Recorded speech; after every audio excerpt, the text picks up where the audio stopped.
morning, students. Welcome to class 8. Today we will do chapter 1 rational numbers. Before doing chapter 1, we will discuss some introductory points of chapter 1. In chapter 1, the name of chapter is rational number.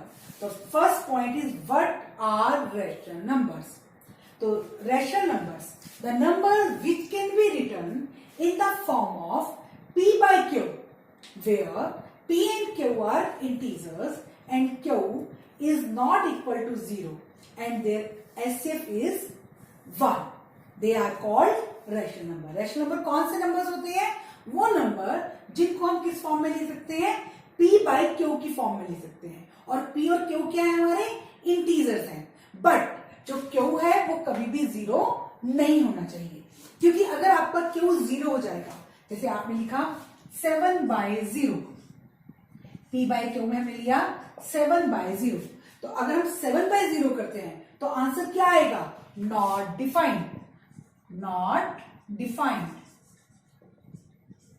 क्योंकि अगर आपका denominator कभी भी 0 हो जाता है तो आप उसको डिवाइड कर ही नहीं सकते. वो हमारा रैशनल नंबर नहीं है. वो नंबर क्या बन जाएगा? Not defined. तो Q कभी भी 0 नहीं होगा. और जो आपके P और Q हैं उनका HCF क्या होता है? 1. तो HCF 1 होने का मतलब क्या है कि वो नंबर आपस में कभी भी कट नहीं होंगे. वो आपका प्रॉपर फ्रैक्शन होगी या इम्प्रॉपर फ्रैक्शन होगी. P और Q आपस में सेम टेबल से कट नहीं होंगे.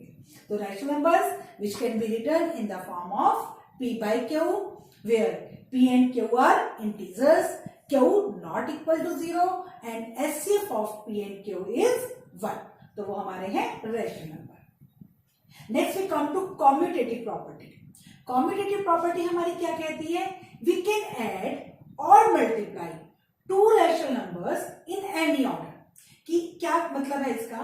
कि अगर हम दो रेशनल नंबर्स को किसी भी ऑर्डर में ऐड करें या मल्टीप्लाई करें तो आंसर सेम आएगा. कि हम दो रेशनल नंबर्स को किसी भी ऑर्डर में, मतलब कि एक हमने पहले लगाया दूसरा बाद में, फिर दूसरे वाला पहले लगा दिया पहले वाला बाद में, तो आंसर क्या आएगा? Same. For example A/B plus C/D is equal to C/D plus A/B. Result is same. Similarly multiply में A/B multiply C/D is equal to C/D multiply A/B. The result is same. But commutative property does not apply on subtraction and division. ना तो ये subtraction में apply होती है और ना ही ये डिवीजन में अप्लाई होती है. ना तो ये किसमें अप्लाई होगी? सब्ट्रैक्शन में, और ना ही किसमें अप्लाई होगी? डिवीजन में. कॉम्पिटिटिव प्रॉपर्टी हमारी किसमें अप्लाई होती है? ऐड और मल्टीप्लिकेशन में. Then we come to associative property. तो एसोसिएटिव प्रॉपर्टी भी सेम कॉम्पिटिटिव प्रॉपर्टी की तरह से ही है, बट कॉम्पिटिटिव प्रॉपर्टी में हमारे पास 2 रेशनल नंबर्स थे और एसोसिएटिव प्रॉपर्टी में हमारे पास कितने रेशनल नंबर होते हैं? More than 2 rational number. उनको भी हम किसी भी ग्रुप में ऐड कर सकते हैं और मल्टीप्लाई कर सकते हैं, बट डिवाइड और सब्ट्रैक्ट नहीं कर सकते. एग्जाम्पल मैंने लिया A/B plus C/D plus E/F. यहां पे मैंने किसकी ग्रुपिंग की है? C/D प्लस E/F की. इज इक्वल टू, यहां मैंने ग्रुप चेंज कर दिए हैं. A/B प्लस C/D, ये मैंने एक ग्रुप बनाया, प्लस E/F इसको मैंने अलग कर दिया है. बट अगर मैं इनका रिजल्ट देखूंगी तो रिजल्ट क्या आएगा? सेम आएगा. आंसर विल बी सेम, चाहे मैं इस ग्रुप से ऐड करूं या मैं इस ग्रुप से ऐड करूं. सिमिलरली मल्टीप्लाई में भी ऐसे ही होगा. A/B मल्टीप्लाई ग्रुप में है C/D multiply E/F is equal to group changed A/B multiply C/D, एक ग्रुप मल्टीप्लाई E/F. आपका आंसर क्या आएगा? सेम आएगा. अब जो नेक्स्ट हमारी प्रॉपर्टीज में आएगी that is distributive property. Distributive property, for example हमें दिया हुआ है 4 9x प्लस 7. तो इसका मतलब क्या है कि हमको क्या करना है? 4 को 9x से भी मल्टीप्लाई करना है और 4 को 7 से भी मल्टीप्लाई करना है।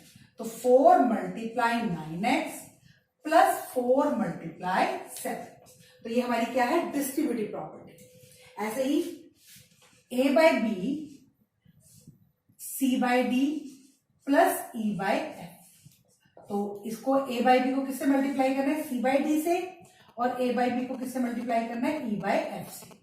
तो a by B multiply c by D plus a by B multiply e by f।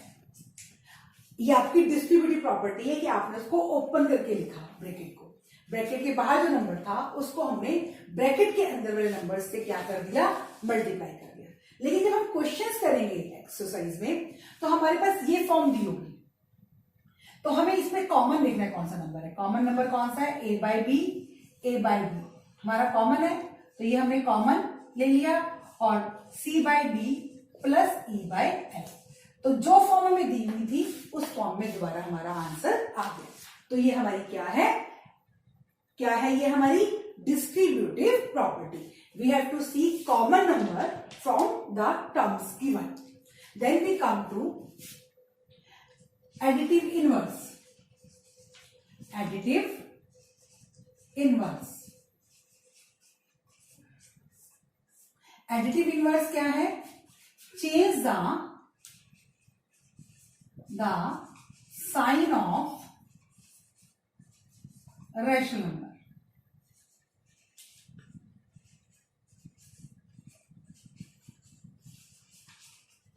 Example, we are given p by q, तो ये हमारा बन जाएगा एडिटिव इनवर्स में minus p by q। We are given minus a by b, तो additive inverse में a by B. आपका क्या हो जाएगा, जब आप एडिटिव इनवर्स करोगे आपका साइन चेंज होता है। क्या चेंज होना है, साइन चेंज होना है। एडिटिव इनवर्स प्रॉपर्टी है क्या आपकी, कि अगर आप एक नंबर और उसके एडिटिव इनवर्स को प्लस करोगे तो क्या आंसर आएगा, 0। What is the additive inverse property, कि adding a number and its additive inverse. If we add a number and its additive inverse, the result is 0। देखो मैं आपको यहाँ पे करके दिखाती हूँ, p by Q plus minus p by Q, तो क्या आंसर आएगा, इक्वल टू 0।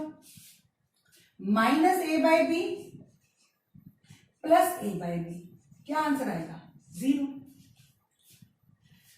कि if we add a number and its additive inverse, the result is 0।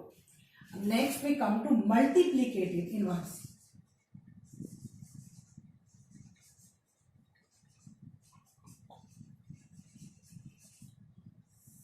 Multiplicative inverse क्या है बेटा आप लोगों का, multiplicative inverse reciprocal. Multiplicative inverse क्या है हमारा, रेसिप्रोकल। आप लोगों ने छोटी क्लासेस में किया है कि रेसिप्रोकल आपके पास 7 बाय 8 दिया हुआ है, तो इसका रेसिप्रोकल क्या हो जाएगा, 8 बाय 7। जो हमारा डिनोमिनेटर है वह न्यूमिनेटर बन गया और जो न्यूमिनेटर है डिनोमिनेटर बन गया। अब आपके पास गिवन है 5, आपके पास क्या गिवन है 5, तो इसका एडिटिव इनवर्स, इसका मल्टीप्लीकेटिव इनवर्स क्या होगा, कुछ नहीं करके हम 1 लगा सकते हैं, 1 बाय 5। तो मल्टीप्लीकेटिव इनवर्स क्या होता है, the product of a number and its reciprocal is 1।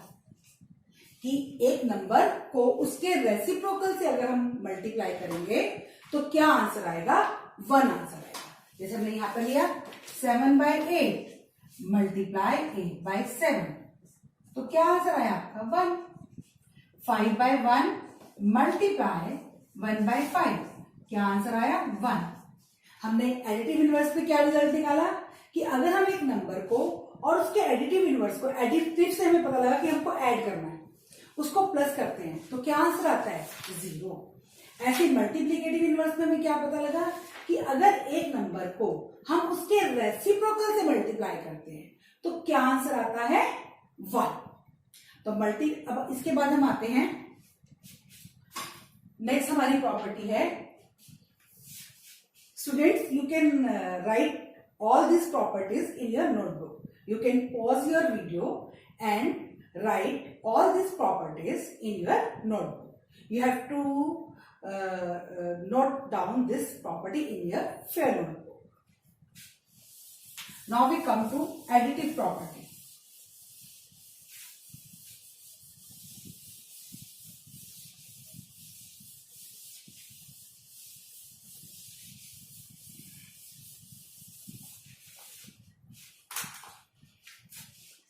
Additive property.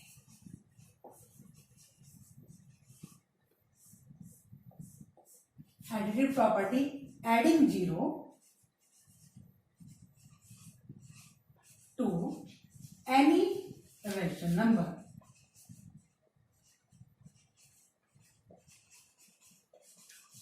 Additive property क्या है कि हम किसी भी रैशनल नंबर में किसको ऐड कर दे, 0 को।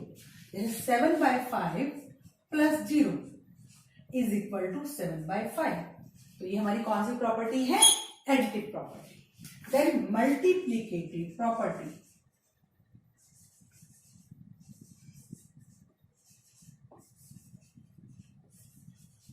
मल्टीप्लीकेटिव प्रॉपर्टी,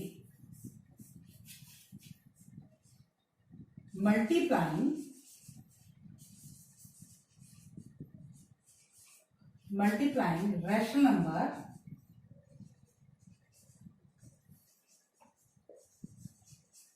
by 1, कि हम रैशनल नंबर्स को किससे मल्टीप्लाई कर रहे हैं, 1 से।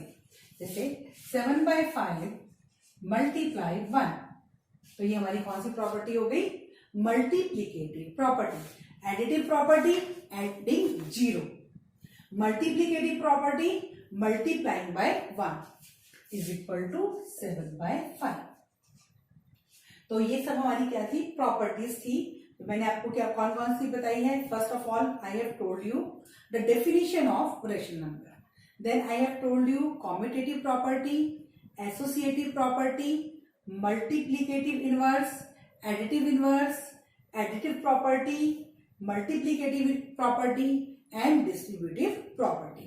Today we will do the sums regarding property, commutative, associative and distributive. We are doing exercise 1.1, question number 1, part 1.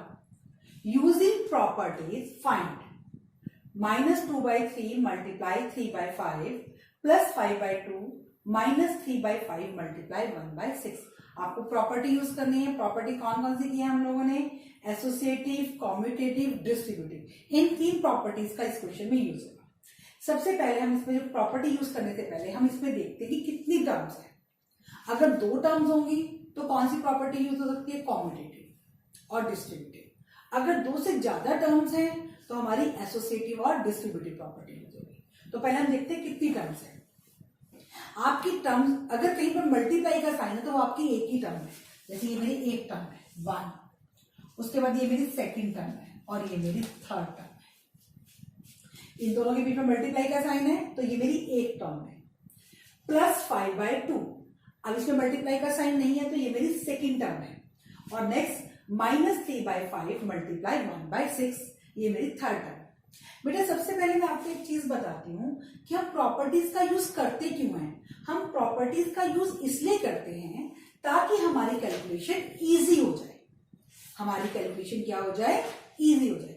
अब जब मैं यहाँ पर अब 3 टर्म्स हैं तो मैं यहाँ पर एसोसिएटिव प्रॉपर्टी यूज करूंगी।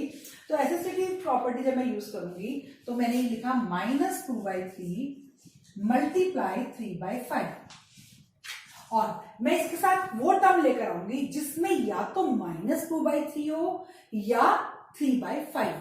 तो अगर मैं अपनी लास्ट में टर्म देखती हूँ तो इसमें 3/5 है या नहीं, तो ये -3/5 मल्टीप्लाई 1/6 और 5/2 को मैं कहा लेगी लास्ट में, प्लस 5/2। तो कौन सी प्रॉपर्टी मैंने यूज की यहाँ पर, एसोसिएटिव। Associative property. प्रॉपर्टी का यूज हम क्यों करते हैं?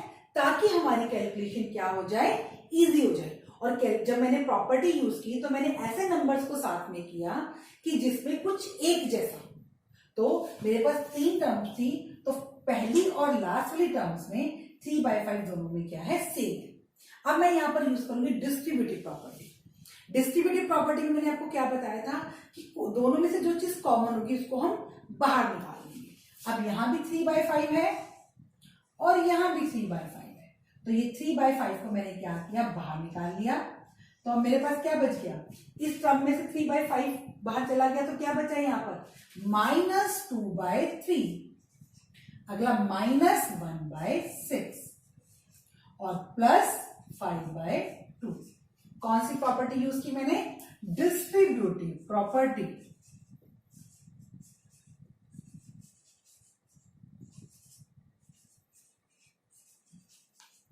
Distributive property. अब नेक्स्ट स्टेप में मैं एलसीएम लूंगी। 3/5, 6 एलसीएम, 3 2 -4 -1 और +1 5/2।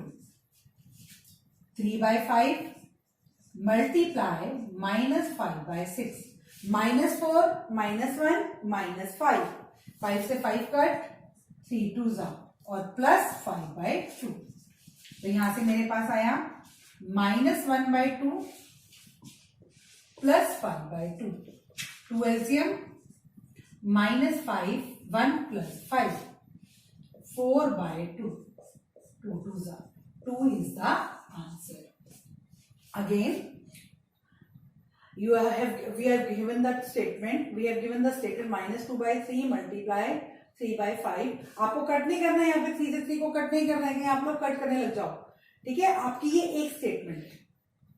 +5/2 नेक्स्ट, -3/5 मल्टीप्लाई 1/6। हम क्यों नहीं कट करेंगे, क्योंकि हमें कहा गया है क्वेश्चन में कि हमें जो सम करना है वो कैसे करना है, प्रॉपर्टीज का यूज करके। कैसे करना है हमको सम, प्रॉपर्टीज का यूज करके। तो 3 टर्म्स है, तो मैं कौन सी प्रॉपर्टी का यूज करूंगी, एसोसिएटिव का। मैंने पहली और लास्ट टर्म को कंबाइन कर लिया।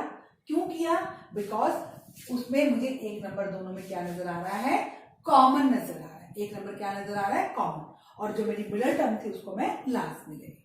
ये मेरी कौन सी प्रॉपर्टी यूज हुई, associative property.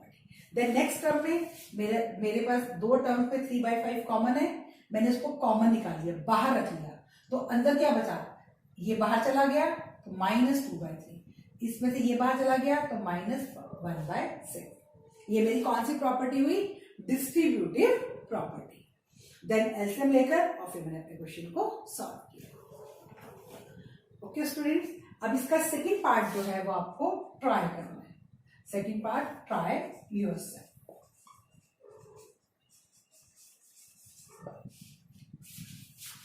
Now question number 2, additive inverse. Additive inverse पे मैंने अभी आप लोगों को बताया था क्या करते हैं हम लोग। एडिटिव इनवर्स में क्या बताया था मैंने आप लोगों को, साइन चेंज करते हैं हम लोग। क्या करते हैं, साइन चेंज। फर्स्ट पार्ट है इसमें 2/8, सेकंड पार्ट है हमारे पास -5/9, third part -6/5, fourth part 2/9, fifth part 19/6। तो फर्स्ट वाले का एडिटिव इनवर्स 2/8 का -2/8, -5/9 का 5/9। अब यहाँ -6 में -5 है, माइनस से माइनस कट हो गया, तो ये आपके पास आ गया 6/5 इज इक्वल टू -6/5। 2/-9 का 2/9, 19/-6 का 19/6।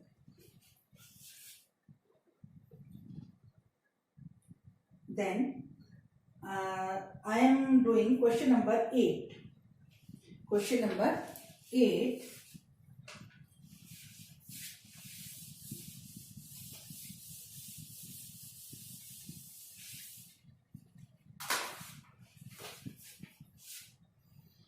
Question number 8 is 8 by 9 is multiplicative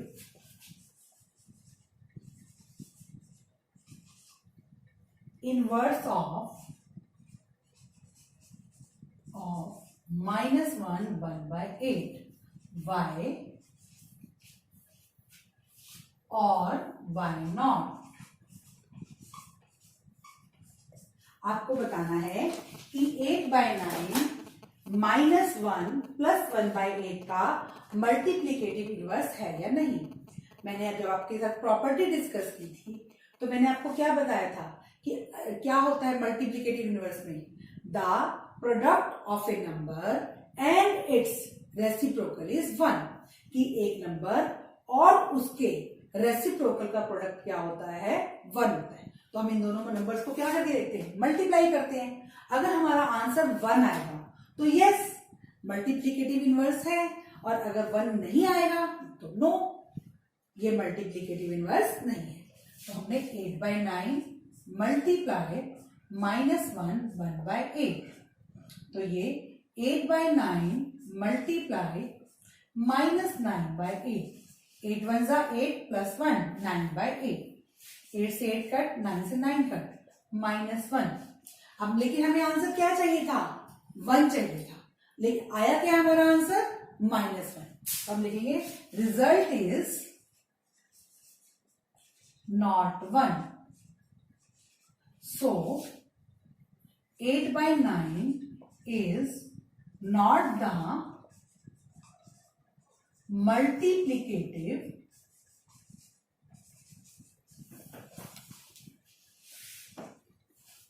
inverse of minus 1 by 8. Question number 9. Question number 9 is 0.3 is the multiplicative